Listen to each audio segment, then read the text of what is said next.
Today's episode of Titus and Tate, the UCLA Bruins are back, Tate. Back and better than ever. Own the West Coast. Arizona was a team that I thought was better than UCLA going into this game. Still might not be wrong. I mean, Kirk Kriisa was literally the opposite of himself in this game. So there's some reason for hope for Arizona, but UCLA finally showed up. This was a big brother versus little brother type game, it felt to me. And UCLA was big brother. This is the grown-ups against the kids. Yes. They completely punked Arizona. Have taken control of the Pac-12 by doing so. Pac-12 but they play update. again. Yeah, there you go. But they play again next week. We're going to talk about the game we just got done watching. Also, the Chris Mack era at Louisville is officially over, Tate. Dino Gaudio! And joining us on the program tonight will be Dino Gaudio from prison. He's actually recording this show. Is that Rick Pitino's music I hear? Come on down, please. Rick Pitino? Please. We're going to talk about Chris Mack, the meeting his demise at Louisville, which, if you hadn't heard, that's supposed to happen officially tomorrow. It's already official. What level of official are we on? Because it's like it's been confirmed, but it's not. It happens on Wednesday. Okay.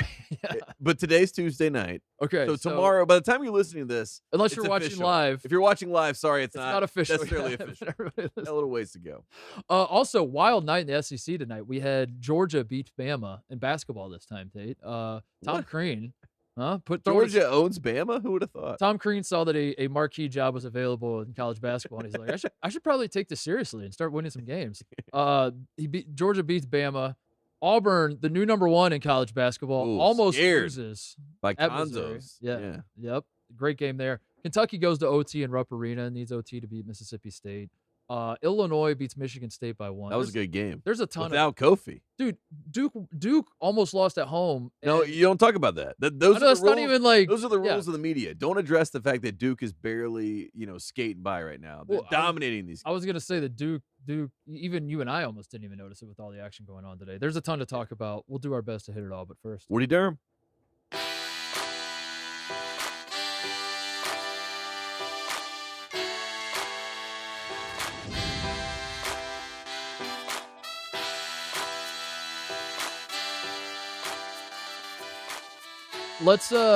I want to get to Chris Mack. I want to have a ton of time to talk about Chris Mack because that is certainly the big story of the day in terms of the macro. Because these games, these games matter. UCLA beating Arizona matters. It matters in Pac-12 race. We're not diminishing how much the regular season matters, but Chris Mack is kind of the story in college basketball. So let's talk about the game we just watched. But then we'll get to Chris Mack. Does that That's work fair? For you? Let's do that. UCLA. So I'm gonna start by raising my hand and saying I have no shame in admitting this. If I would have voted in the AP poll on Sunday night, I would have probably voted Arizona number 1. If I would vote in the AP poll tonight, I would not have Arizona number 1. Things can change that. So I say that to say, going into this game, I thought Arizona was going to win. Vegas thought Arizona was going to win. Yeah. Tubelis had a bum ankle, but we didn't know if he was going to play or not. He ends up playing, coming off the bench. But I just felt like Arizona, and we've talked about this in our Pac-12 updates that we've done throughout the year. UCLA is like the legacy pick, and not just because I'm not talking like the John Wooden era legacy. No, we're talking about from the tournament last year. They were a top 5 team coming into the season. Johnny Juzang's supposed to be player of the year. They were the shoe-in, so to speak. Yes, but I felt like if you've watched both of these teams all year, Arizona has looked like the better team. Yes. For most of and it's not to say that they're not the better team, but tonight they were not at all. And we can get into how and why. Yeah. I think if you're a box score peruser, you would say this game was won and lost by Kirk Kriisa. Absolutely. If you were not a 0 for 9 from the 3-point line, 0 for 12 overall. How many turnovers did he end up with? He had 6 assists though, so that's good. 4 turnovers. He had 3 out of the gate. That is the one thing, even as a guy that believes in Arizona probably more than anybody else, and I'm gonna have to reevaluate. We're recording this right after the clock hits 0, so I'm gonna need to sleep on it and see how it goes. Take some time. But as a guy who going into this game believed in Arizona more than anybody else probably, I will acknowledge that one of their huge Achilles heels is turnovers. That if you remember, Tate, the Tennessee game in Knoxville, they started in a massive hole because Kirk Kriisa was doing the same thing where he was just throwing the ball all over the gym. And it wasn't just turnovers. It was like the kind of turnovers that make you just stare at the screen and you're like, have you ever dribbled a basketball? Have you ever passed a basketball? It's very maddening, I imagine, if you're an Arizona fan, to watch when Kirk Kriisa goes into this mode of just dribble. Like he can't dribble. It's just I don't know how else to explain it. It's just like the weirdest. I don't know how to explain it in audio. What it is he's doing. Yeah, you're doing your what hands it looks like. right Yeah, now, but yeah, looks like he's never played basketball in his life. But I think the real story, because I'm a positive person, I try to bring the positive vibes. It's less about Kirk Kriisa going 0 for 12 with 4 turnovers, and it's more about UCLA finally for the first time all season, even including the Villanova game. I think this is the first time all season that UCLA went into a game and said, there's a 0% chance we're going to lose this game. This was a must-win game. We're going to kill these guys. This was whatever it takes. If you're UCLA and you lose this game, you lose all cachet, you lose all momentum of what this season was supposed to be, because with the COVID break that they had, with the letdown loss to Oregon, with the Villanova win that they had Gonzaga so long them. ago, Gonzaga spanks you, and Gonzaga also lost to Alabama, who lost to Georgia. So try to make it make Georgia. Sense. Yes, kind of lost. So you woke up this morning, or you watched Tom Crean beat UCLA. Beat you. Yes, Tom Crean has beat you. So you went into this game saying Tom Crean. That is how they walked into this game, and they played like that. They played with the fire that we saw last year in the NCAA tournament. They are literally the definition of when UCLA is shooting like this, which was insane in this game. I mean, at one point it had to be 70%. They feel unbeatable. They feel unstoppable. And Cody Riley is a nice inside presence for them. This whole game went perfectly according to plan if you're UCLA. Yeah. I mean, you got Johnny making shots. You got Jules Bernard. I mean, he's literally doing 360s in the air, double pumping, and somehow making fadeaway jumpers. You know, I mean, Cody Riley's hit an 18-foot jump shot. Yeah, this was the perfect offensive night for UCLA, all things considered. And then on the flip side, Arizona, they couldn't throw it in the ocean. And Kirk Kriisa, every single time he took a shot, you thought this was going to be the one that kind of breaks him out of the slump. Well, and it never would come around. So I believe it was a rat race to nowhere. I believe in Kirk Kriisa because I've bought too much stock. Kirk Kriisa is UCLA had to win this game. They did their job, and they did it definitively, which is great as we move forward for the rest of the season. But that's not to say that they're going to face an Arizona team next week in Tucson. That's like the one they saw tonight. It's going to be totally different. Yeah, Kirk Kriisa is my crypto. He is. I'm over leveraged on all the stock I've bought in him. I watched him against Illinois, and I was like, the swagger this guy plays with. Yeah, he's talking shit to everybody, just like making big play after big play, and he would shoot those, which has become like his signature shot. The like in transition, he just pulls up on the left wing off the dribble. That's what he loves that shot. He shoots it all the time. So I fell in love with him in the Illinois game, and what I was going to say, Tate, is even as a guy who is scared to say bad things about Kirk Kriisa because I just can't live in a world where he goes over 12 with 4 turnovers.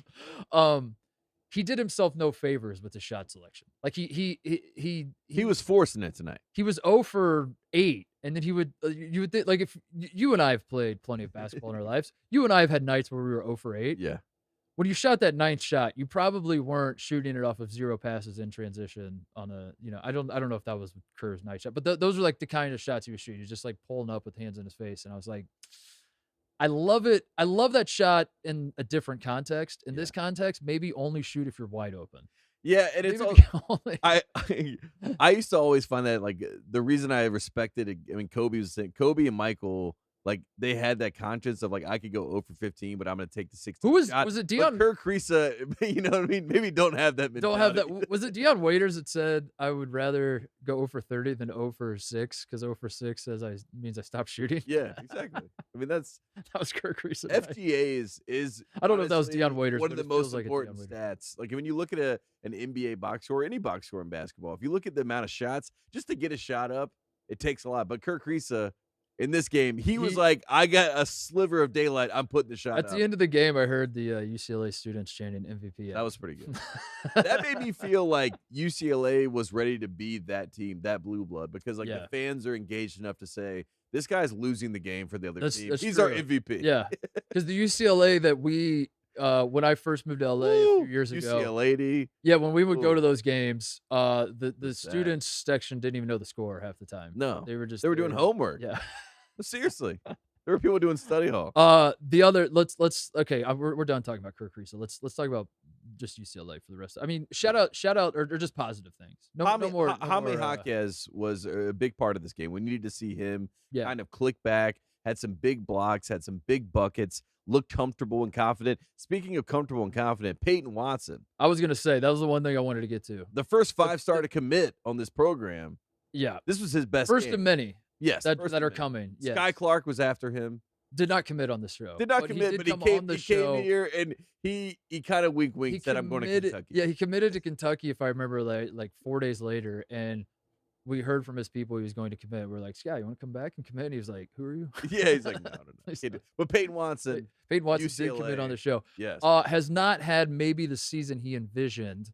But this is, if you're Peyton Watson, this is the I don't know if risk is the right word, but this is something you have to know is a possibility when you commit to a UCLA, and you're going to a program that brought everybody back basically from a Final Four appearance. Not only brought everybody back, but they're just a wing dominant program. It's just one after another coming in. That like they have guys like Jules Bernard, which like nationally, like you and I watch a ton of UCLA basketball, so like Jules Bernard, we know how good he is. But I imagine, when people talk about UCLA nationally, Jaime Jaquez and Johnny Juzang stick out to you. Maybe you throw in Tiger Campbell in there, and then you start throwing in like a Jules Bernard who played well and hit some big shots tonight. And you're like, my God, this team is absolutely loaded with guys who can make plays from the wing position, Tate. Yeah. Where Peyton Watson, for most of this season, has been struggling to find how he can impact the game. He's forced it in a lot of ways. When he'd come in, he would would try to prove that I'm a big boy. I promise, coach, I can do this. Yeah, he's like, I'm going to go ISO here. Yes. And you're like, this is not within the flow of the game. Yeah. And this is not a good decision right now. Yes. Yeah. And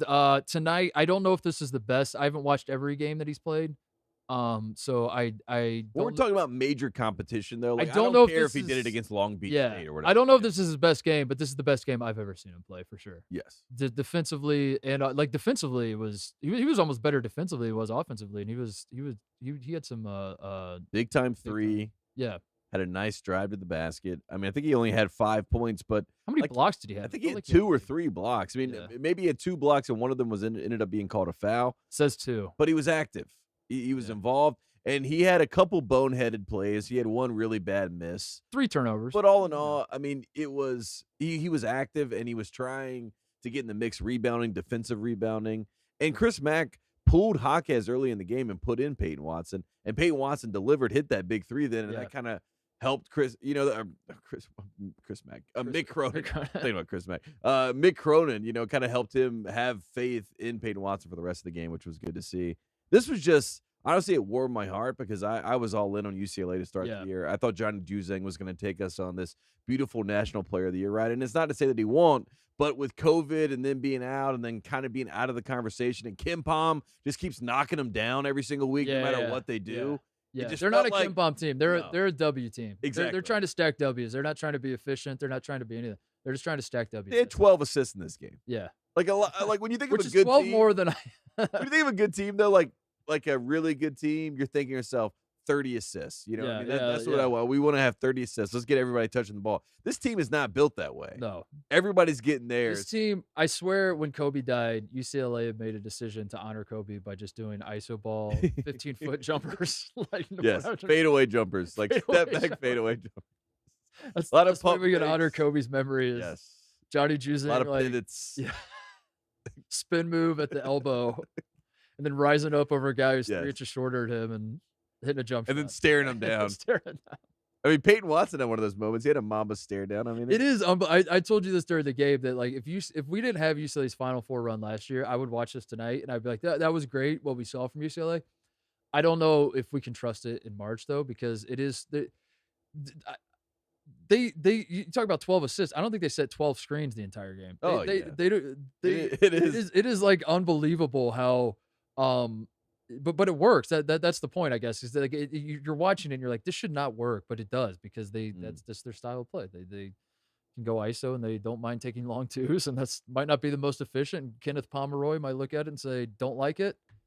But the good they get dubs. But the good news is, like, let's say the wing players, the Johnny Juzang shots aren't falling. They do have the traditional Tiger Campbell, Cody Riley. Tiger Campbell is great tonight. I mean, they have that. You know what I mean? They have the guard that can set the pace for their team, and they have a big that if we really need a bucket here, we really just need a positive possession. Yeah, we can get it into Cody Riley. And if he is hitting that 18-foot jumper that you were talking about consistently, I mean, this team is we're really talking. You know what the scariest thing is about UCLA right now? we still didn't even see him tap into the Jake Hyman magic. Yeah. Facts. Which we know they have. And Jalen Clark. You know they have it at some And Clark, who's the other freshman, who's like their glue guy. They play at the 4. He can guard, 1 through 4. Sometimes they can slide him down. I mean, he's not even playing in this game. So, like, they have they're even loaded. more. Yeah, they're loaded. That's what this game did. It reminded you what UCLA, like why we were high on UCLA. It wasn't just, they needed this game and they delivered in every way. It wasn't a de facto pick, I should say. Like when we're heading into the preseason, it wasn't just like maybe a Texas was. We're like we had no reason to believe in Texas this year. We didn't believe. We didn't believe in them, but like. Of course, Texas wasn't going to be as good as people thought they were going to be. They had a bunch of transfers, a new coach, a whole new they're trying to build something. Like, of course, but UCLA, I guess, like as the season has progressed with COVID pauses, and as you said, they slipped up against Oregon at home, get smacked by Gonzaga. I wasn't thinking it, but like maybe they're in the backs of my mind. It's like rumbling around. Like, was UCLA ever good? Or yeah, they just and you start.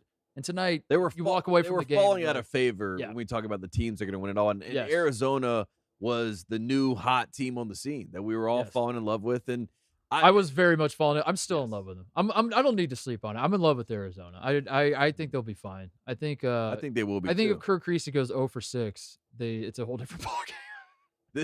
I think, no, for real. If Kirk Creasy would have just simply not shot the ball the entire night, there's a chance they win this. Arizona win. Yeah. No, I mean that's why they chanted MVP. But I do think that's insane. Overall, this is a win for the Pac-12. Like if Arizona wins at UCLA tonight, that kind of knocks UCLA out of this conversation, and then Arizona, and you know what it does? A solo project. Yeah, because you know what it does as the Pac-12 as a whole is it makes UCLA look like a front. Because if we're fighting the national fight here, what happens?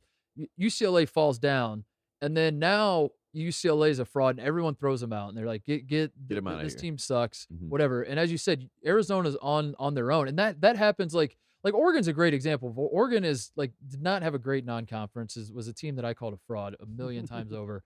If we're being honest with each other, if Oregon had like Providence jerseys on, or like if Oregon was like a middling, like Oregon is good enough to be in the middle of the pack of the Big East, say, but. Like, if a team loses to Oregon, it feels like a disaster in the Pac-12, where if you look up and Villanova loses to Providence, you're not, hitting the panic button. You know what I mean? And UCLA Oregon's going to be in the tournament now. After beating USC and UCLA, they're going to be in the tournament. If UCLA would have lost tonight, they fall down to that, Oregon tier of, they might be good, but still, I'm not taking them seriously anymore, and get them out of here.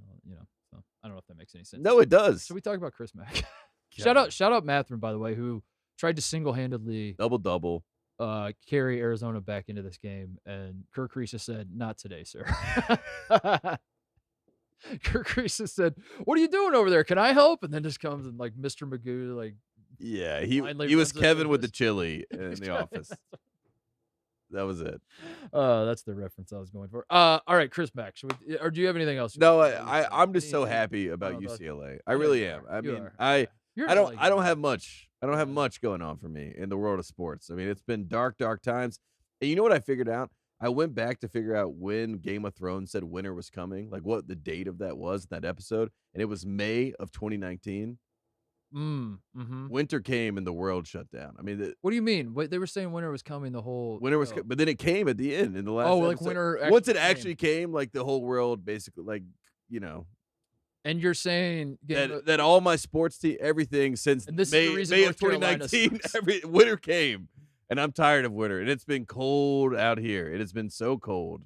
It sounds like you're jumping Carolina ship. I'm just telling you, I'm just happy to see something go right. I'm happy to see something go right. Jim, this disgusts me because UCLA has a Jordan logo on their jerseys now. Exactly. So Tate thinks that because Carolina sucks, he can just No. I don't think that. I'm just saying that's us. That's us. That's Jordan. That's us. So that counts. Yeah, it's us. We North Carolina won tonight. When Georgetown won the Big East tournament last year, that was a win. That was a win for. Let's talk about Chris Mack. I think we're done with the UCLA Arizona talk. I think that that's how far deep we are now. We're celebrating Cam Johnson starting NBA game. All right, let's talk about Chris Mack. Chris Mack, as you said, it's not official yet, but it is official. It's not officially official, but it is official. Wink, wink. There's a meeting of the board of trustees or regents. Could you imagine if Chris Mack, in the 11th hour, convinced him to keep him? All this. What would it take? I wonder.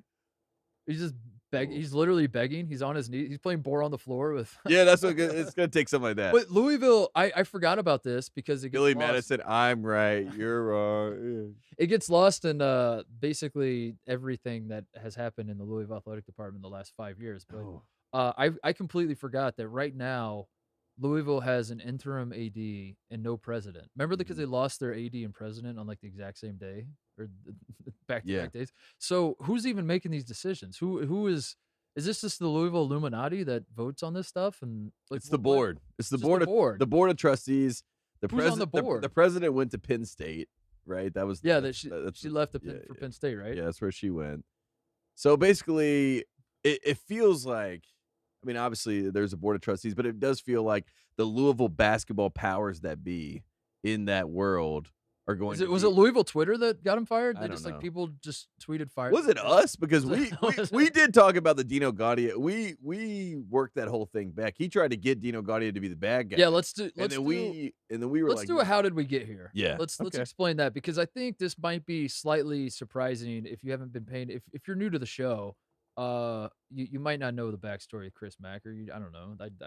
Whatever your reason, it might be surprising on the surface, Tate, that Louisville would fire a coach. That doesn't happen a lot in college basketball unless there's off-court problems. Because unlike college football, where you could fire a coach, 2/3 of the way into a season or halfway through a season, because you know that like you had national title hopes and you're 500, you fire the coach, right? That doesn't happen in college basketball as often because there's always the hope of going on the run in March. There's always, no matter how bad Louisville is, got to get there. If we can win the ACC tournament, which we could this year because the ACC's down, if we could just string together some wins, then who knows? Maybe we could. And so the people who make these decisions more often than not will wait to see what happens because you don't want to, you just never know. So having something like this might be surprising, but if you've been paying any attention, it's not surprising in that Chris Mack has just slowly been unraveling for the last year, I want to say. And then it became very, very fast in the last couple weeks. So Louisville has lost 5 of 6 now, including on Russ Smith night when they retired his jersey against Notre Dame. They hang his jersey in the rafters and they get smacked at home. And guess who was in the video? Who's that? Rick Pitino. Oh, in the he was in the tribute video. That's unbelievable. So it's not over yet. The powers that be. You fired this man. Now you're putting him in videos. Someone reached out to Rick Pitino, and Rick Pitino had to say yes. So that's all I'm saying. All I'm saying is a conversation was had at least about that video. So it's not to say that there is no bridge there. Just putting it out there. So Chris Mack lost 5 of 6 anyway. They lost to Virginia over the weekend, right? Yeah. He has been I haven't been paying super close attention, but it's popping into my purview that he's basically like fighting the media in every post game press conference he's doing, where he's like trying to gaslight people and say I never said that, and like who he'll say the one example I saw was like he said I don't like basically how do I reach these kids, how do I reach these kids? Yes. And then 2 days later, he's doing a press conference, and they're like, are you going through it, Coach? You said you're having trouble reaching these kids. He's like, I never said that. Like, what? You said that? And it got to that point where he's like slowly losing. And they asked Malik Williams, senior, and that was the final nail in the coffin. Yeah, they asked Malik Williams. It said, "Are the players responding to the coaching staff?" Which is a very direct question. And usually, as a player, a pretty easy answer, which is just yes. Even if we aren't, we just say yes and we move on. Yeah. He said, and I quote, "I don't have a comment for that." After pausing for like what felt like 30 seconds. Yeah, no. Like just sat there and he's like, huh. He's like, I know what I should say. Trying to think about what I could say. No comment. Do I say hell no or just no? Or do I should probably just say no comment. No comment. I think the first crack, though, as we're working back the timeline, at least for me, the first time that I saw the crack in the whole Mac system at Louisville was when he did the promo little wrestling video after they beat Kentucky. Yes. That was when I was. Well, he did the promo to play Kentucky because remember the Kentucky game. Play Kentucky. Are there? No, dude. This is why we have to unpack this because there's a lot because. He lost his mind around then. Yeah. He did the promo because the game was in jeopardy, quote unquote, about playing and Cal, because remember, did they have to forfeit? This was a ducking thing. This is a ducking and dodging situation, right? Yeah. If you remember correctly, yeah. It was Louis, they were gonna have to play without fans, and Mac was like, we shouldn't have to forfeit a game without fans. We should get it. And then there's like a tug of war about whether they were gonna play. Kentucky and Louisville were even gonna play. Then he makes a video. Him and Cal just started going back and forth with it was like wrestling promos. Yes. Then they beat Kentucky last year, and him and the Eric Wood, the dude that played football at Louisville, he's going nuts, and Mac's hanging over his shoulder, That's just right. and Wood is yelling something about Kenny Payne's the only reason you were ever good, Cal, because Kenny Payne had left at that point, and Mac's like, damn straight, and acting a fool, and that pissed off all the Kentucky people, and that was enough of this is weird, as you said, a crack. It was just an out of character. It was just you don't do that. You know what I mean? It was very juvenile behavior. You're like, what is happening here? Fast forward to, I think, the moment when it was all right, so this is when I realized this season Chris Mack is going to be on the hot seat was the Dino Gaudio, everything that unfolded there, which my understanding, and again, we should have Mike Rutherford or Dino Gaudio on the show to shout out to Mike Rutherford, by the way. He is our man of the week here on our set. He is. We got his picture hanging on the set up there. Love you, Mike. So at the end of last year, Louisville misses the tournament, as we know, and that's unacceptable by Louisville basketball standards. It's a program that won a national title. We should say on the bubble. I mean, there's they were close, but again, this is why the tournament matters so much. You get in, you win a couple games, where it's a different story. To that point, in Chris Mack's defense, 2020. They had a decent team. They were going to make the tournament. Who knows what tournament canceled? Yep. Who knows what happened? Maybe if Chris Mack goes to the Elite Eight that season, he's not fired. I don't know. They were second in the ACC in 2020. They were ranked number 1 for 2 weeks in 2020. So think about that. That's number 1 in the country. That's how far we've gone. I mean, and they had a staff that had Dino Gaudio and Luke Murray, and they had all this positive momentum. And then last year they don't make the tournament. I think Chris Mack had to come up with some answers, so he decided, I'm going to fire my entire staff. Dino Gaudio, who was his mentor, or I don't know, mentor might be too strong, but they were they were boys, they were guys going all the way back. Dino Gaudio says, "What the hell, dude? I was gonna coach for 1 or 2 more years anyway. You better give me my money that you owe me." Chris Mack records it, et cetera, et cetera. There's an extortion case. All of this is going on, and when it all happened, we talked about it. The point we kept driving home was that, because Chris Mack, Dino Gaudio is the one who got arrested. Chris Mack technically broke no laws or whatever, but it's just what he did was he invited chaos into a program that was the most chaotic basketball program in the country. That's how Rick Pitino was fired. Was basically Rick Pitino was not fired because he's a bad coach. Duh. Yeah, shit. That's why they're going to hire him back. He's awesome. He's a great coach. He might be the best coach of all time. He still might be the best coach in the game right now. Ever. They fired him because of all the circus off the court. So there's one thing that Louisville wanted by hiring Chris Mack was stability, was non-controversy and stability. That's all we want. And he invited this controversy and instability into the program. So going into the season, coming off a season where you don't make the tournament, you have this extortion case going on. You fired your assistants. You're not supposed to be that good. Anyway, Louisville wasn't this year, but who knows? Maybe something crazy would happen.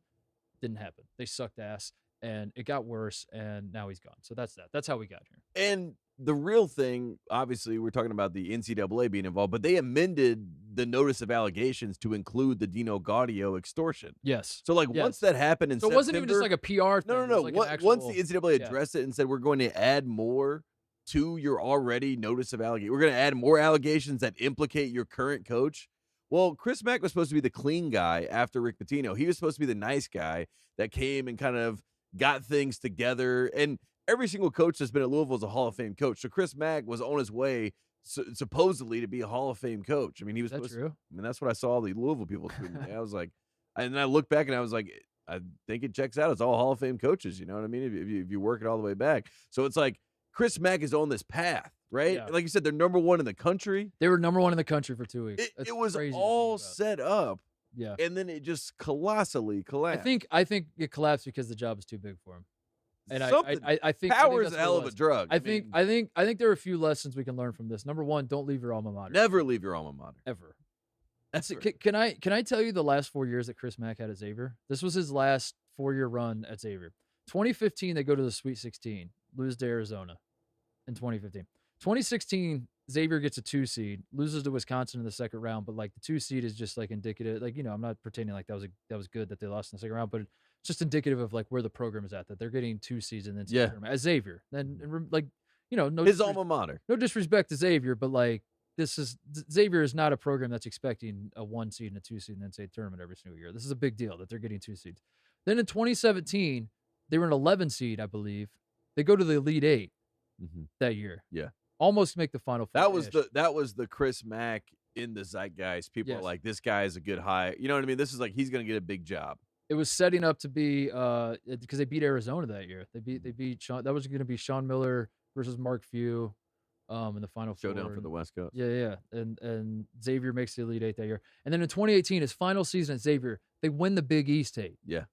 They get a 1 seed in the NCAA tournament. Again, they lose to Florida State in the second round. That part sucked, but like that is a hell of a 4-year run for and not a ton of NCAA success. Granted, I like no Final Fours in there. I'll give you that, but like, I mean that is unequivocally a very successful run. Maybe I didn't go back and look up the whether it's the best 4-year stretch in Xavier basketball history. I imagine it probably was.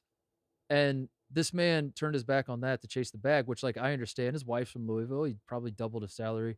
But the grass isn't always greener, Tate. That's one lesson that we learned. Again, his wife is named Christy. He is Chris. That's another thing that I'll never forget. I don't know why. That's lesson one was that I learned was never leave your alma mater. I don't care what school you went to. If you're coaching at that school, stay there because they'll build a stat. Like they would have, he could have had 5 straight years of missing the tournament, and Xavier wasn't going to fire him. Exactly. After that 4-year run, that Florida State team that they lost to, I mean, they were a Leonard Hamilton moment away from what, Dana? From going to the Final Four. You know what I mean? That was a good Florida State team. So. That's right.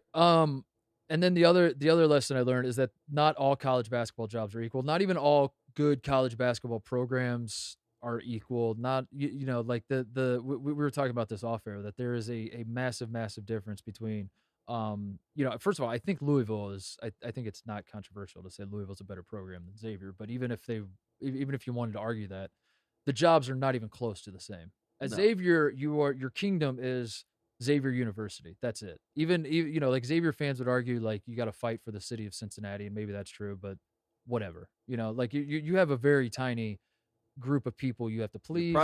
You're a private school, which comes a lot of good things that you can just hide. It's tight, and the situation tight, and like it's a tight knit family. Louisville, you are the mayor of Louisville, and you're at war with like. It is. You're a campaigner. You're out and about. You are fighting battles You are fighting battles against the Dukes and North Carolinas of the ACC. You are fighting battles against the Kentuckys in your own state. You are fighting battles with the UCLAs because you're a national brand and you're trying to just own the entire country and win national. It is just a nonstop barrage of like politicking and schmoozing. And Rick Pitino was great at it, Tate. Rick Pitino did it well. Maybe too well. And you're not. You're not even like. And then the other. You have to schmooze the Adidas part of it. Yes. Which is Rick Pitino was amazing at, obviously. Yes. And I don't think Chris Mack was great at that either. I think Chris Mack got this job and was like, I just wanted to do what I was doing at Xavier, except get paid a lot more and actually have a chance of winning a national and get these like big time players. Get 5 stars versus like diamonds in the rough that I have to coach up. That's what I want. And it's like, it doesn't work that way. That's not like when you take the Louisville job, you're no longer even really coaching basketball. You're like now... Yeah, you're a campaigner. You're like managing this. Yeah, you're governor, mayor, whatever you want to call it. Yeah, exactly. You're you're everywhere. You're out and about. You have to kiss the ring of these boosters. You have to go to KFC. You have to like make sure they're happy. I mean, these are all things that are part of the job. All right, so here's the big question: where does Louisville go from here? The answer is Rick Pitino. I think you start there. I think you end there. I think that's the answer. You call Rick Pitino. It would be. I mean, it would literally. It would be so poetic. It would be so fitting. But it's also it's not even in reality because of how he was mistreated on the way out. I know. That's why it's so ridiculous. But if you're Rick Pitino, do you think? He says yes. In a who says no situation, Louisville or Rick Pitino. Louisville says no. Who's more likely to say no? I think it's Louisville. Louisville says no, and Rick Pitino says yes. I think Pitino would do it because I think he sees that as winning. Yes. Yeah. I was right. Yeah. 100%. There's no other way. I mean, there's no other way to look at it. I mean, he did get screwed in the situation. And this is the point I want to bring, because if it's not Rick Pitino, I want to talk about this, who it might be and why. Because as a reminder, Rick Pitino is the only head coach, the only guy that like matters, the only guy with name recognition in college basketball that from the FBI fallout lost his job. Yeah. Like Sean Miller does no longer coach in Arizona. Sean Miller's not coaching Arizona because of anything to do with the FBI. Sean Miller survived the FBI stuff just to have a shitty year last year and get fired for he got fired like for not winning. Winning. Yeah, which is hilarious. They're like, we're fine with the cheating. You just have to win. Cheat all you want. We don't care. Just don't lose to Utah, Colorado, and Stanford. Like, come on, what are we doing? Oh, man. So Rick Pitino's the one guy that goes down. We live in a world where Auburn fans, I understand Bruce Pearl didn't know. He had no idea what Chuck Person was up to, and it doesn't matter anyway, et cetera, whatever. Auburn is the number 1 team in the country. USC was undefeated forever. They were one of the final undefeated teams in the country. Oklahoma State had the number one pick in the draft.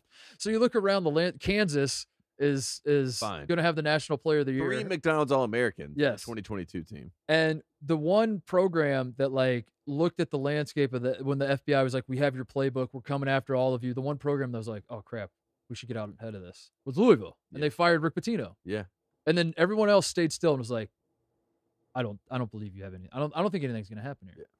I'm going to call your bluff. And they just sat there. Everyone else called the bluff of the FBI, which is pretty bold. In the NCAA. Exactly. Which is pretty bold. And nothing happened. NCAA, we're kind of used to calling the bluff. Yeah. But the FBI, I mean, that was really the part. With that, I would say that Louisville is now in a position where the lesson that Louisville should have learned through all of that, through firing Rick Pitino, and maybe it's still the right call to fire Rick Pitino. Maybe like it gets to a certain point because it wasn't an isolated incident with Pitino. It was a handful. It was strike 3. Of bad things. Like maybe, you're like, we have to stand for something as a university. Let's get this guy out of here, whatever. But the one thing that they thought was the case back then that they now know, or they should know, is not the case now, Tate, is that ethics do not matter in college basketball, even a little bit. Nobody cares. Nobody cares even one iota that Will Wade is on a wiretap. We have the tapes. We don't even need the tapes released. We have the tapes. And this man is killing it at LSU. They have the best defense in the country. They won the SEC. And his job security is as secure as could be. Bruce Pearl, they're going to build a statue for him at Auburn, and like that's the world we live in. Nobody is worried about this stuff at all. No, the college basketball that you and I grew up on, that we love, it's dead. It's dead. It's gone. It's all right. So the question becomes, if it's not Rick Pitino, because then the names that are getting floated out there. Should I read the names? Read some of the names. These are the names that have come out. This is Dominic Yates, sources are telling him that Kenny Payne, Bruce Pearl, Will Wade, Nate Oates, and that Pearl, quote unquote, wants it badly. Bruce Pearl was as toxic could get as a coaching candidate. And Bruce Pearl now has the entire college basketball world eating out of the palm of his hand. Yeah. And Louisville, and I guess the point I'm saying with like the lessons that we've learned along the way is that Bruce Pearl would be unhireable. But Auburn literally hired him when he had a show clause. No, it never been happened before. Never been happened. And when it happened, people were like, this is ridiculous that Auburn's doing this. He would have been as toxic as he could possibly get. Now there's no such thing as toxic in terms of like breaking rules or like any stigma that comes with, what happens if we hire a guy that like has a certain past. As long as it's like not a criminal, like if you're a coach that's like a ton of sexual assault cases, say, under your or something, like obviously that's a different story. But we live in this different era, Tate, where like those are the names. Will Wade's are the name. Bruce Pearl. So yeah, I think if you're Louisville, you now are like, should we hire should we hire Chris Mack, or should we hire a gangster? And you should hire a gangster. Go hire the gangster. The gangster's name is Rick Pitino, and he's there. Call him. Rick Pitino would be, I think, a home run hire. But if you really talk about, and this goes back to the Chris Mack portion of it, which is kind of poetic and strange, but like that video where they were talking about Kenny Payne, you can't win without Kenny Payne. Calipari needs something. Kenny Payne. If Kenny Payne goes to Louisville, that's a problem for John Calipari. I really do think that's a problem. Yeah, it's a problem for all the teams that want to claim the New York Knicks too. So the Hoosiers are in trouble. The Wildcats are in trouble. The Cardinals are claiming the New York Knicks with Kenny Payne, and it does make sense to me that Kenny Payne knows that he could run an operation, so to speak, a gangster. He could be a gangster. Will Wade is. He's not he doesn't. Kenny Payne doesn't feel like the gangster hire though. Bruce Pearl. Bruce Pearl's the gangster hire. Bruce Pearl, I said this to you off the air. Bruce Pearl is with Auburn fans right now, and he's having a dance, and they're having the best time they've ever had. They're like, oh my God. No one's ever picked me before. Yeah, I've always sat on the side on the dances. Yeah, like, now the pretty girl. And I'm having the time of my life. Oh my gosh. And now they're gonna spin me around. Oh my God, now I'm spinning and I'm having this amazing time. And I just got stabbed in the back. And that is Bruce Pearl.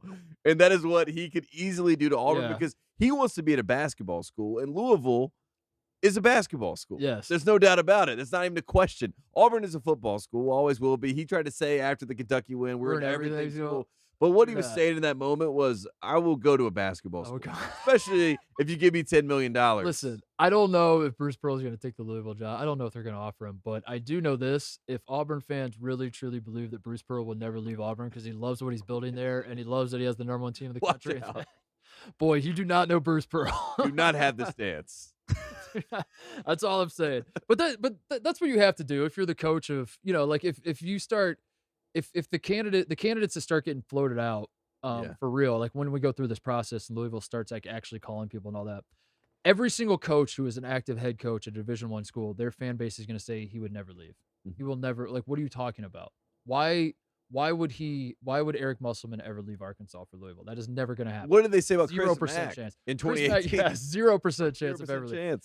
So whatever candidate, Nate Oates, same thing. Nate Oates loves what he's building, although probably not anymore. Nate Oates is like kind of. It'll be interesting to see about what Nate Oates does. Yeah, that's just what you do have to do as a fan. So I understand Auburn. Like, I'm trying not to rain on the Auburn parade because they are number one. They won tonight. It's great times in Auburn, Alabama. Tonight. I think if just be careful. Like, don't just enjoy it while you can. Because if you're an Auburn fan that you're looking yourself in the mirror every single night and you're saying, how great is this? Bruce Pearl is going to be our coach forever. There's literally nothing that can go wrong. Again, you do not know Bruce Pearl. You don't know this man. This man, he's capable of anything. And he is like, he is the Peter Pettigrew of college basketball. You know what I mean? He is like, he's a shapeshifter. You know what? To prove that you shouldn't just always assume that your coach will never leave, because like coaches have to leave. That's how the coaching carousel works. Like someone has to leave. I am going to put my money where my mouth is and say this, that I think Chris Holtmann to Louisville could be a thing. Yeah. Kentucky guy. I could see that. So Chris Holtmann to Louisville, which opens the door for Ohio State to make a hire. Are you aware of this? Brad Stevens' wife from Ohio. Chris Holtmann. Brad Stevens is going to Carolina, dude. Get over it. Get over it. It's happening. Holtmann's an interesting name. I mean, the worst. No, in all seriousness, Holtmann, like, no, I mean, that's I would love Holtmann to be at Ohio State forever. I don't know if he's like, but I'm also like, if Kentucky's the one that he wants. I don't even know if he will, but like if Kentucky calls Chris Holtmann, he's taking the job. He's from Lexington, like he's going to take the job. And I understand that. And I guess the point is like you can't get in a position where you're like same with Hubert Davis, who you love and you think is going to be the guy forever at North Carolina. Love Hubert. If the New York Knicks call Hubert Davis, he's taking that job. Well, see, this was fascinating to me. And they might. Yeah, sure. I think if Kenny Payne went to Louisville, then it's like a domino situation where it's like Kenny Payne goes to Louisville, Calipari is going to leave Kentucky. If Calipari leaves Kentucky to try to go to the Nets or the Knicks or whatever situation he can find in the NBA, I don't know if he can get those jobs, but he thinks he probably could. Lakers. Then, good God, Chris Holtmann could then go to Kentucky. And then Kenny Payne. And Brad Stevens to Ohio State. And then there you go. Because his wife's from Ohio. I don't know if I said that already. No, he went to the Carolina-Boston College game. Why else would you go? Bruce Pearl's wife's from, I looked this up, I swear to God. Where is his wife from? People think this is a bit because I talk about it all the time.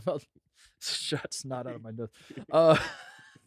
People think I'm joking because I talk about coaches' wives all the time. I literally, like, anytime a coaching search comes up, I literally search like who the candidates. I search their wives, where they're from, because well, those are always the stories too. Like Roy Williams, like back in the day, it was like Juana didn't want to leave Lawrence. Bruce Pearl's wife he met her at Tennessee, so she's a Southern girl. So like I do think there's credence to that if you're an Auburn fan.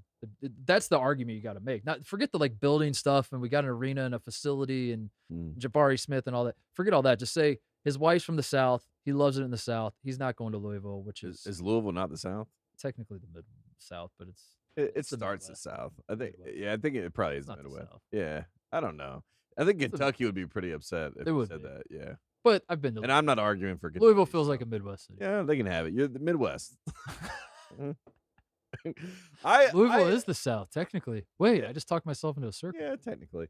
But I will say, it is really sad that with this situation, we don't have like a guy immediately that we go to, and the guy would be Rick Pitino. That's why I'm so frustrated. I mean, how could you treat this man this way? Like, it's one thing to fire him and get rid of him, but now that he's been semi-vindicated and he's winning important games and he's building a program at Iona, you don't want to even give him a call? Yeah. No courtesy call? You know who else is available? It's won a lot of games in the ACC? Roy Williams. Not available. Okay. All right. Off the board. Coach K is going to be available. That's what Rutherford wants. He wants Coach K. Because he wants to keep the Hall of Fame coaches, the tradition. What if they go... It does have to be a Hall of Fame. How many Hall of true. Fame coaches are out there? That's who they have to hire. That's what we got to look at. Hall of Fame. Jim Calhoun is out there. Jim Boeheim. Mark Turgeon's available. Wow. Sean Miller. What about Sean and Archie? Both together. Co-head coaches. I like that. Co-head coaches. Miller Bros. Peyton Siva's dad. Can we get him? The guy who wore the cutoff shirt in 2013. I love that. Get that guy. I still am going to be shocked if Rick Pitino does not have any sort of momentum in this conversation. He's gotta find a way into the conversation. Like, we're joking about it, but it shouldn't be a joke. I don't think I'm joking. I'm not joking. I'm just. I think it's a great story. I think joking, it brings it full but circle. it wouldn't be Why not? a bad idea. Why not? What's the Mac Brown went back to Carolina. Yeah. Rick Pitino can go back to Louisville. Yeah, and it's not like a meme pick either, because like the guy's like coaching his balls off at Iona, and they're like he will always. The one thing about Rick Pitino we know, Tate, is he never cheats the game. Never. He will cheat everything else. I will cheat on anyone. On anyone, with anyone, in any way, shape, or form. I will not cheat the game. I know the game. I'm the best coach that's ever lived, and I'm going to coach him up. That's what I do. If Rick Pitino went back to Louisville, to the ACC, I think Louisville would be the premier program in the ACC. I 100%. Without any hint of sarcasm, I 100% agree. Yeah. If we woke up on an opening day of next season and Rick Pitino is the head coach of the Louisville Cardinals, I don't care what their roster is. They're preseason to win the ACC. They're preseason. My preseason pick to win the ACC. 100%. And that includes, I understand that Tony Bennett's still at Virginia. Don't care. No. Don't care. Don't care at all. Don't care at all. Rick Pitino. I mean, I do care. Sorry, Virginia. I do care. It would be. No, I still believe in Tony, but I no, mean, like Rick is. Rick is different, and if you bring him back to a league without Roy Williams and Coach K, I don't know what it is, but it's going to be something. So there you go. That's it'll be a situation to monitor, certainly. We're going to keep an eye on that. We will certainly be keeping an eye on what's the better job, Maryland or Louisville? It's Louisville, right? Yeah, Louisville's the better job, but I for me personally, I would go to Maryland. Yeah.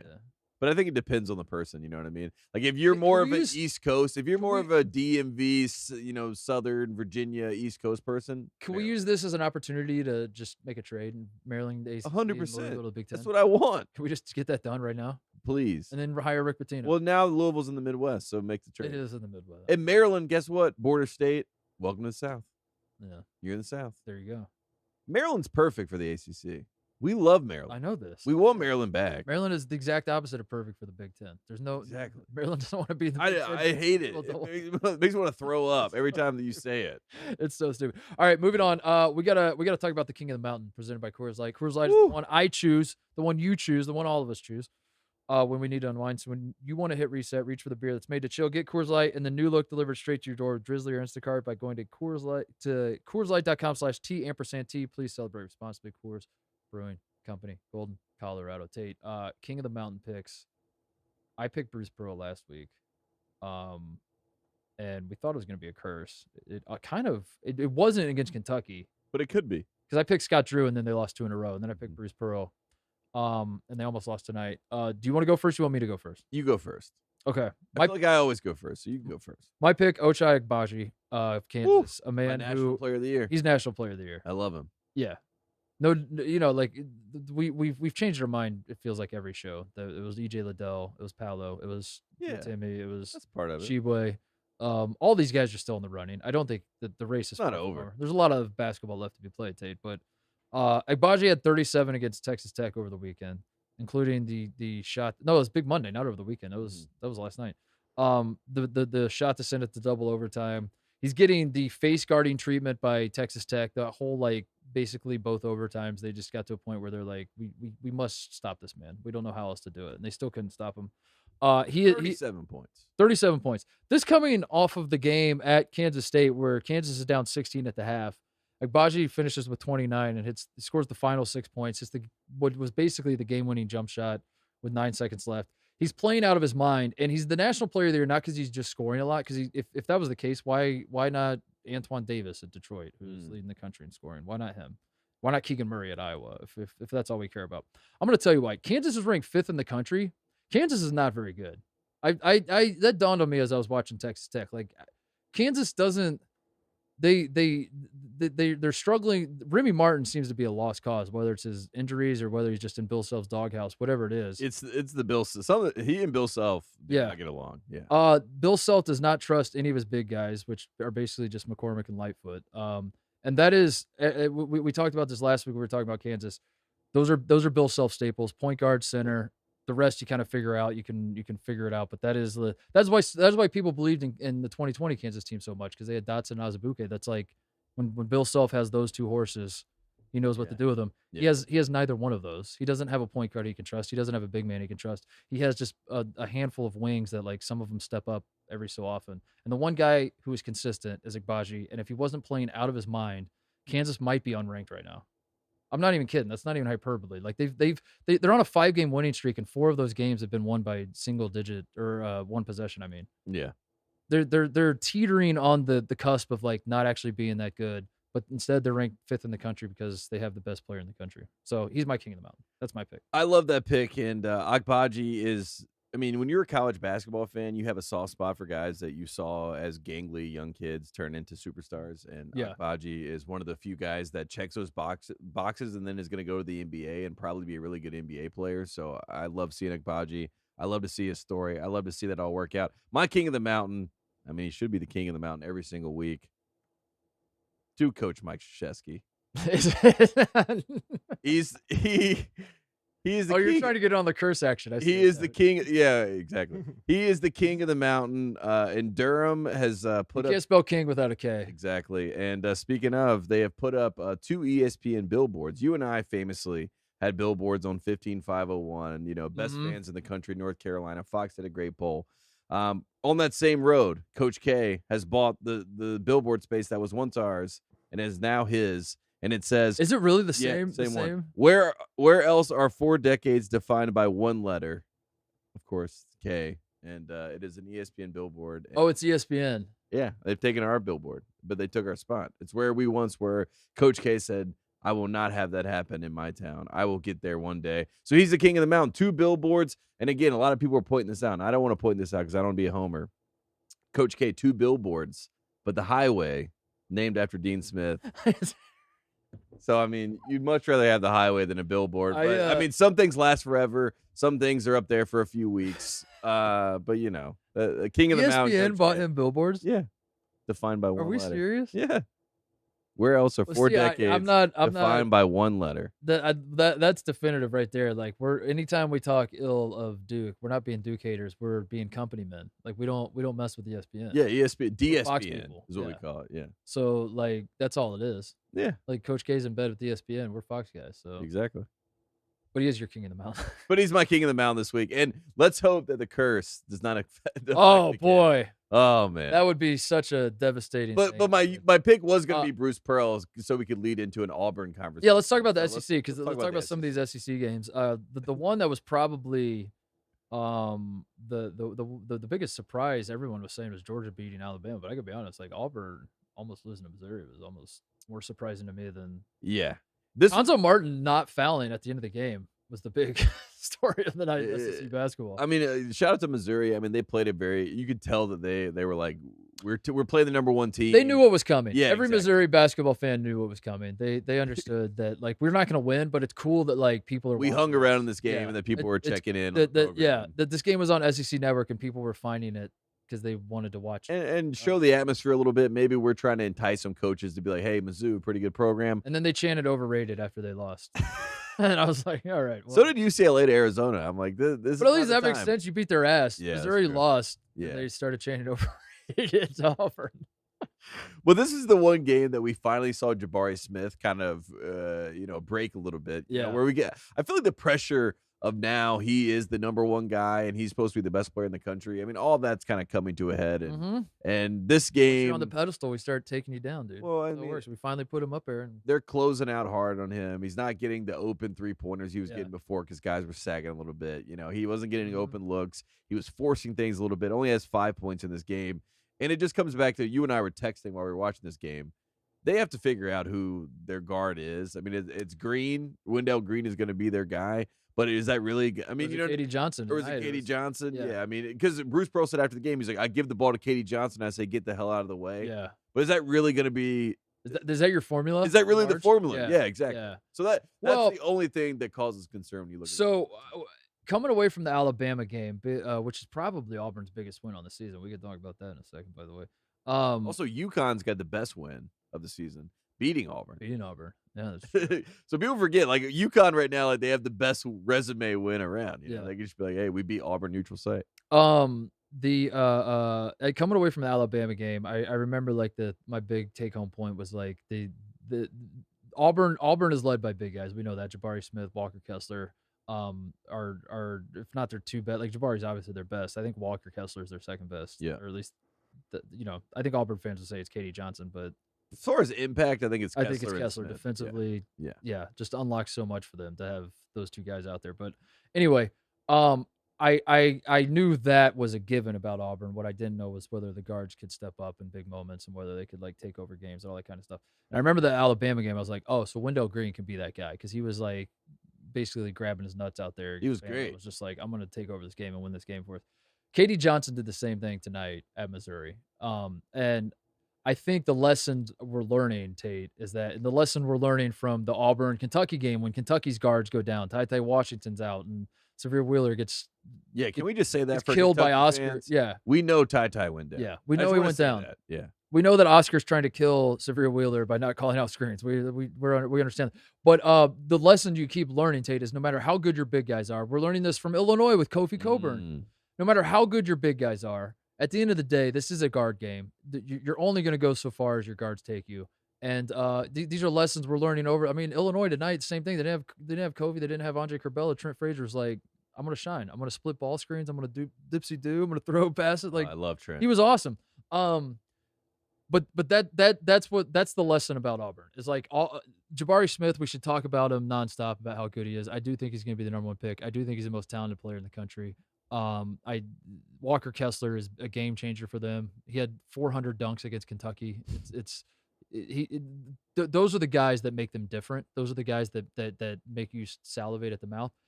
If Auburn wins a national championship, it's going to be because Wendell Green and or Katie Johnson were unbelievable. Became the guy. Yeah. And I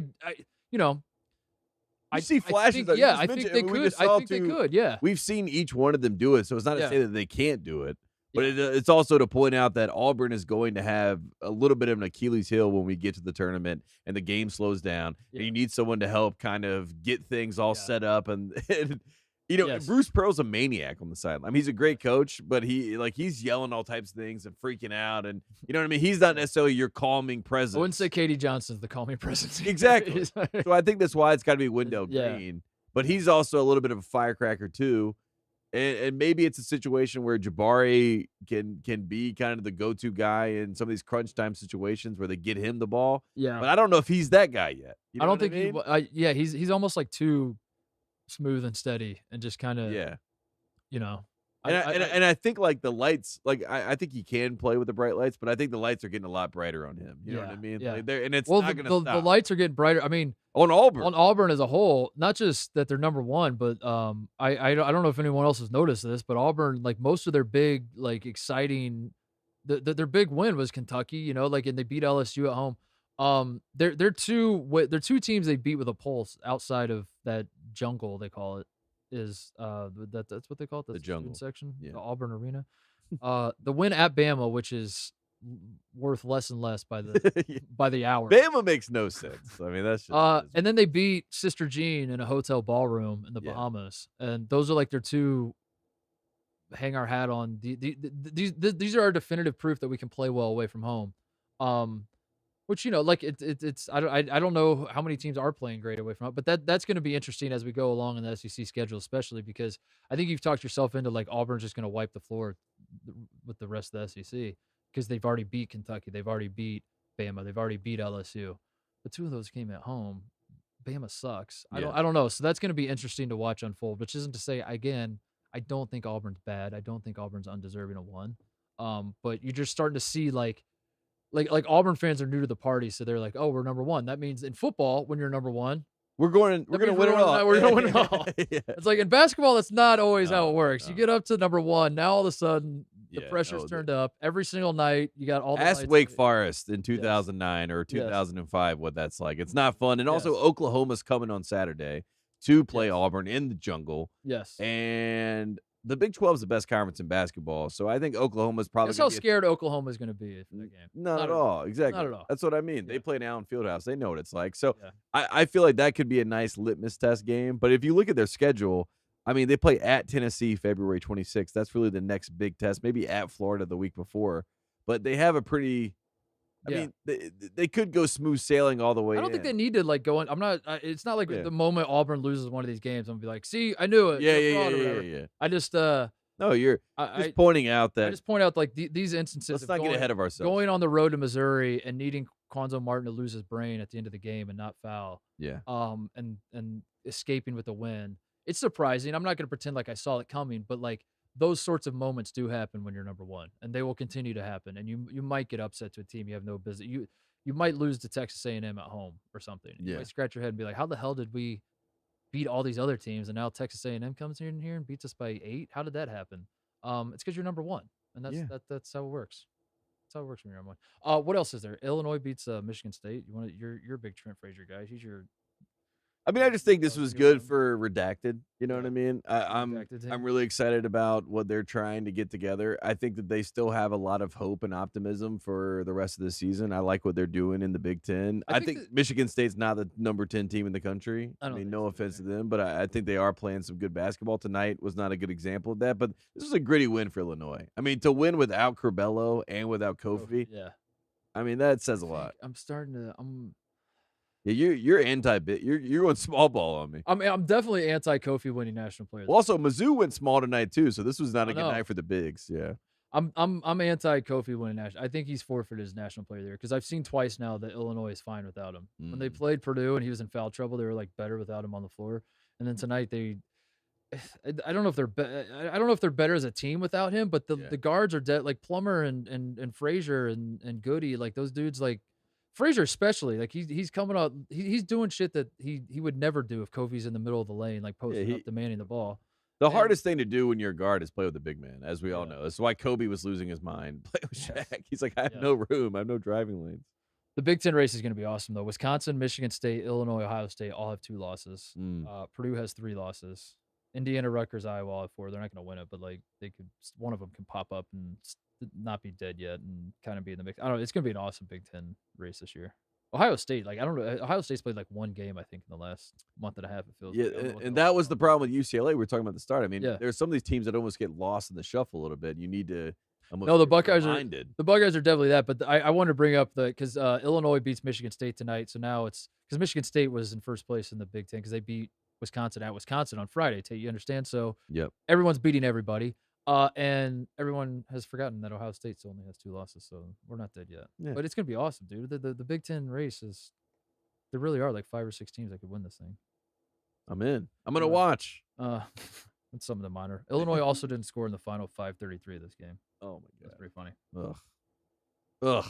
All right, is that it? You want to do shoutouts, closeouts, and get out of here? Yeah, let's do it. I mean, I feel really good about where we are in college basketball after tonight, though. I mean, I feel like UCLA reasserted itself. It was good for the Pac-12. Speaking of where we are in college basketball, the McDonald's All-American game. Oh, the rosters just came out. Is it 2022? They didn't play it last year, right? No. So this was a big one, big announcement. No North Carolina Tar Heels on this roster. First time ever in back-to-back years, no Tar Heels on the McDonald's All-American roster. Yeah. Oh, no. First time. History being made. You hate to see it, but Hubert Davis making history. Oh god. Drake's guy or Drake's kid, Amari Bailey is on the McDonald's stepson, yes, maybe? whatever you want to call it. Yeah, he's on there. MJ Rice from my hometown. I used to see him when he was playing at the YMCA when he was yay high. He's a McDonald's All-American going to Kansas next year, so it was good to see that. But this is a fun little list. But Sky Clark was snubbed. Our guy Sky Clark. Oh, was he? Well, he's been injured. He had a torn ACL, so people were saying that's why he got snubbed. But he got snubbed. There's a couple snubs. Jim, erase the Sky Clark interview from our we only we don't have yes. We don't have non-McDonald's All-Americans on our show. Actually, just put Peyton Watson's highlights from tonight up in place of that video. How many times do you think on draft night they're going to show Peyton Watson? That three. Mike Schmidt's like, this is how it's done. This is how the pick and pop is going to work with Peyton Watson the next level. I'm like, it literally happened once. It's happened once. Over and over. Oh man. I want to shout out the Indiana Hoosiers for being back. Oh gosh. For being back for the exact same amount of time that the Purdue Boilermakers were ranked number 1, which is 3 days. State. The Hoosiers were back. As we know, as first reported on this program by my father, who like nonchalantly, I was like, Dad, are the Hoosiers back? He's like, yeah, we are back. That's the thing, Mark. We're back. We're definitely back. It's like, yeah. You hate to say it, but we're definitely back. We're definitely, get absolutely blown out by Michigan, Tate, on Sunday. But thankfully, there's a lot of great NFL football going on, and I don't think a lot of people noticed or cared. No one was watching really college basketball. But it did happen. I witnessed it. I was watching the game. You were? The Mike Woodson suit magic is over, and Indiana got smoked in a similar. If there was anyone for him to lose to in the suit, it was Juwan Howard. I feel like Juwan Howard had like the reverse, like I'm doing what you're doing kind of mojo against him. I found this note too. Neil Armstrong spent more time in space than Indiana was built for. That's what it says here. Big Ten stat of the day. Big Ten. Save that one. Save that one for later. Neil Armstrong, more time in space. Wow. Than Indiana was back. Wow. So there's that. I want to shout out Dickie V. But I mean, this is not. There's a little bit of sad news, but he's going to shut it down for the rest of the season. He's going to opt out. Yeah, he's going to opt out. Opting out. That's all he's doing. Cords, and he's coming back with revenge, all that next season. So shout out to Dickie V. Hashtag unfinished business season for Dick Vitale next year. Yeah. I think that if he comes back next year and he's like really locked in, I think we give him the farewell tour that Kay thought he was going to. Oh yeah. Yeah, that's a great idea. Dick Vitale's he's one of him and Walton are the only two, I guess, that make us cross enemy lines. And for ESPN, because I just got done saying like we're Fox. No. I mean, Dickie V's above ESPN. It's bigger. Yeah, Bill Walton's above ESPN. Yeah, yes, he does do. That's his day job. Yeah. Okay. But he's above it. All right. I want to shout out. Let's see here. My alma mater. Not Ohio State. Oh, okay. That's what you're thinking. My high school alma mater. Oh, Brownsburg High School. Nice. Beat number 1 team in the state, Carmel Greyhounds, Tate, on a last-second Josh McRoberts' team, right? Yes. And if you remember, in the state tournament in football, we beat Carmel, and I think they might have been ranked number 1 or 2 or something. And that they were defending state champions, and we beat them in that. My high school is literally addicted to beating Carmel. Like we cannot stop. We should have McRoberts on to talk about this. So shout out. We the number 1 team in the state played at my high school, and they I got to send you the clip. There's a scramble like I saw the clip on Twitter. I mean, it's pretty epic. Yeah, and they just throw up a last second shot to beat the number 1 team in the state. So shout out to them. What else? Shout out Jeremy Sohan back for Baylor. They spanked Kansas State tonight. I wanted to. They're undefeated when he's in the lineup. He might be their DeAndre Hunter. Like speaking of DeAndre Hunter, he's playing great at the NBA level. Is he? Yeah, he's bouncing back. Hawks bouncing back. All right. Sohan's back though, so Baylor might be great after all. What else is there? I want to shout out myself for the IU Purdue game being the most watched FS1 game of all time. Yeah, I saw that. And I saw that. I retweeted that. I was proud of you. So, that was all you. You should get a lot of credit for that, by the way. Did anyone send you a thank you? I got a text from the higher ups at Fox. Nice. They were like, "Well done," and I was like, "It just said from Fox." I was like, "Where's my bonus?" Yes. They're like, "Shut up." Yes. Unsubscribed from the text. They hit stop. They put stop it all caps. Says leaves conversation. Stop it all caps. Oh god. Did I have anything else? Shout out Ohio State alum Joe Burrow in the AFC Championship game. Oh my God. We're pulling for you, buddy. All of us fuck out. Joe Burrow.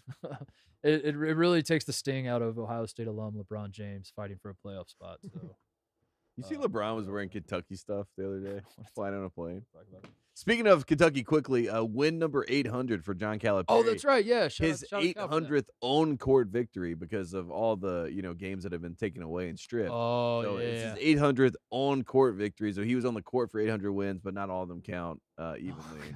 So this is, I don't know how that works with all like that, but 800th on court victory. Congratulations. Shout out to Barry Bonds not making the Hall of Fame. Dude, what is up with that? I mean, I know what's up with that, but like, my goodness, can we just get over ourselves? Yeah. Like, I thought that group of people that was boxing those guys out would be gone by now. Yeah. Like, when did they leave? I think the Hall of Fame should be, I think the only voter should be my grandmother. And if she's heard of you, you get in. Yeah. Kenny Lofton. That's it. Yeah. So I think everyone else, she's probably heard of Barry Bonds.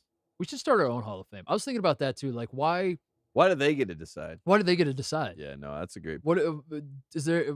Can we not just start our own Hall of Fame?